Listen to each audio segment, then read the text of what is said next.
निलंगा नगर परिषदेचा निवडणुकीचा अंतिम टप्पा आलेला आहे। अवघ्या 2 दिवसावर मतदान आहे। आपण प्रभाग क्रमांक 2 मध्ये आहोत। आपल्यासोबत प्रभाग क्रमांक 2 मध्ये प्रचारासाठी प्रेरणाताई होनराव ह्या आलेले आहेत। आपण त्यांच्याशी चर्चा करणार आहोत की लोकांचा कसा प्रतिसाद त्यांना मिळत आहे। ते मतदाराशी आता गाठीभेटी घेतलेली आहे। ते काय सांगाल, लोकांचा कसा प्रतिसाद आपल्याला मिळत आहे आणि लोकांची काय भावना आहे? या 2025च्या ज्या होऊ घातलेल्या निवडणुका आहेत, या नगरपालिकेच्या अनुषंगाने इथे मी निलंग्यामध्ये फिरत असताना खऱ्या अर्थाने भारतीय जनता पक्षाने संभाजी भैयांच्या नेतृत्वामध्ये निलंग्यामध्ये केलेलं काम हे लोक स्वतःहून सांगतायत, बोलतायत। अतिशय उत्साहाचं वातावरण आहे। दिल्लीपासून गल्लीपर्यंत आपण दिल्लीमध्ये आदरणीय मोदीजींना तिसऱ्यांदा प्रधानमंत्री होत असताना सर्वांनी बघितलं। महाराष्ट्रामध्ये देखील आदरणीय देवेंद्रजींच्या नेतृत्वामध्ये सरकार अतिशय भरभक्कमपणे पुढे जाते। आपण लातूर जिल्हा, निलंगा हे सगळं बघत असताना आज गल्लीपर्यंतची निवडणूक आल्यावर लोकांच्या मनामध्ये अतिशय उत्साह आहे। मतदानाला घेऊन आम्हाला कमळाला पुन्हा एकदा कमळाच्या पाठीशी भरभक्कमपणे उभं राहायचं, ही जनमानसाची भावना आहे। लाडक्या बहिणींमध्ये अतिशय मोठ्या प्रमाणात उत्साह आहे। लाडकी बहीण योजना जशी आली ती योजना त्याच पद्धतीने वेगाने कंटिन्यू व्हावी ही लाडक्या बहिणींची इच्छा होती आणि दरवेळी टप्प्याटप्प्याने त्यांना मिळत असलेला निधी हा त्यांचा उत्साह आणखीन वाढवतोय, त्यांच्या कामाचा उत्साह वाढवतोय। युवकांमध्ये मी अनेक ज्येष्ठांना भेटले, त्यांच्यामध्ये देखील म्हणजे युवकांपेक्षा जास्त उत्साह आहे प्रचाराच्या अनुषंगाने।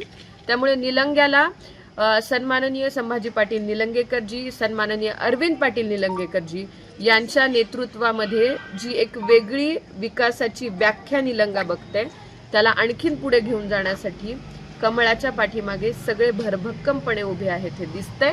मी सर्वांना आपल्या माध्यमातून आवाहन करू इच्छिते, येणाऱ्या 2 तारखेला उमेदवार कमळ कमळ कमळ आणि कमळाच्या पाठीशी सर्वांनी भरभक्कमपणे उभे राहण्याचा जो निश्चय केलाय तो पूर्ण करावा।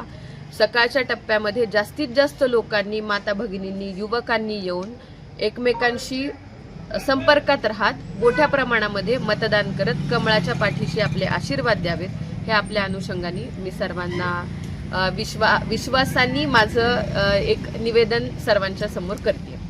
आमदार अमित देशमुख हे निलंग्यामध्ये आले होते। त्यांनी त्यांच्या सभेदरम्यान सांगितलं की आम्ही निलंग्याचा विकास करू, आमच्या माध्यमातूनच निलंग्याचा विकास होते। मग लातूरची काय परिस्थिती आहे ते लातूरमध्ये आता तुम्ही असता तिथे? मला म्हणजे हा प्रश्न तुम्ही विचारता क्षणी मला लातूर आठवलं। लातूरला सुद्धा लातूरचा विकास, इनफॅक्ट बाभळगावला जाणारा रस्ता सुद्धा भारतीय जनता पक्षाने बनवलेला आहे। त्यामुळे विकासाची व्याख्याच लातूर जिल्ह्याला जी आपण या काळामध्ये बघितलेली आहे ती खऱ्या अर्थाने भारतीय जनता पक्षाने दिली आहे। त्यामुळे विकासाच्या कुठल्या मुद्द्यांवर ते बोलतात, ते साखर कारखाना विकास म्हणून बोलतात, राजकीय दृष्ट्या तर विकासाचा आणि त्यांचा काहीही अर्थार्थी संबंध नाहीये। हे संबंध जिल्ह्यांनी बघितलेले। गेल्या विधानसभेच्या निवडणुकीचे निकाल सगळ्यांनी बघितलेत। 6 पैकी 5 जागा आल्या, थोड्या मतांनी आपल्याला सगळ्यांना माहिती आहे काय झालंय ते। त्याच्यामुळे विकासाची व्याख्या ही ज्यांनी विकास केलाय त्यांनी बोलावी, फक्त भाषण करून लोकांचं मत मिळवता येत नाही हे वारंवार जनतेने दाखवून दिलेलं आहे। बरं, लाडक्या बहिणीसाठी जी सगळ्यात मोठे विधानसभेला लाडक्या बहिणीचा आशीर्वाद भेटला, या निवडणुकीत सुद्धा लाडक्या बहिणीचा आशीर्वाद आपल्याला भेटेल का? 100% मिळेल। लाडकी बहीण म्हणजे समाजातली ती शेवटची बहीण, जिला मदतीची अपेक्षा आहे, मदतीची खऱ्या अर्थाने गरज आहे। त्या भगिनीचा विचारच भारतीय जनता पक्षाने केलाय, महायुतीने केलाय। त्यामुळे लाडक्या बहिणीला माहितीये की माझ्या मनातली वेदना जर कोण समजून घेऊ शकत असेल तर ती महायुती आहे। ते सर्वांचे लाडके देवाभाऊ आहेत। लातूर जिल्ह्यामध्ये संभाजी भैया आहेत, निलंग्यामध्ये संभाजी भैया आहेत। याचा लाडक्या बहिणींच्या मनामध्ये एक विश्वास आहे आणि ते त्या बघत आलेले आहेत।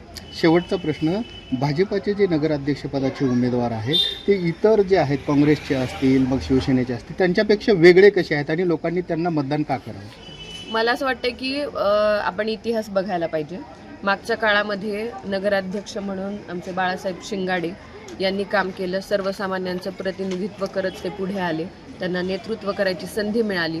त्यांनी त्यांच्या कामाचा लेखाजोखा कामातून आणि सगळ्यांसमोर ठेवलेला आहे। आत्ताचे पण उमेदवार अतिशय सुसंस्कृत, त्याच पद्धतीने शांततेत विकासाच्या कामाला सगळ्यांना सोबत घेऊन चालणारे आहेत. त्यामुळे मला वाटते मागे झालेलं काम आणि पुढे होणारं काम याच्या अनुषंगाने जनतेमध्ये तो विश्वास आहे, ते उत्तमरित्या होईल आणि त्याच विश्वासाने सगळी जनता कमळाच्या पाठीमागे संभाजी भैयांच्या नेतृत्वावर विश्वास ठेवून उमेदवारांच्या पाठीशी उभी राहील.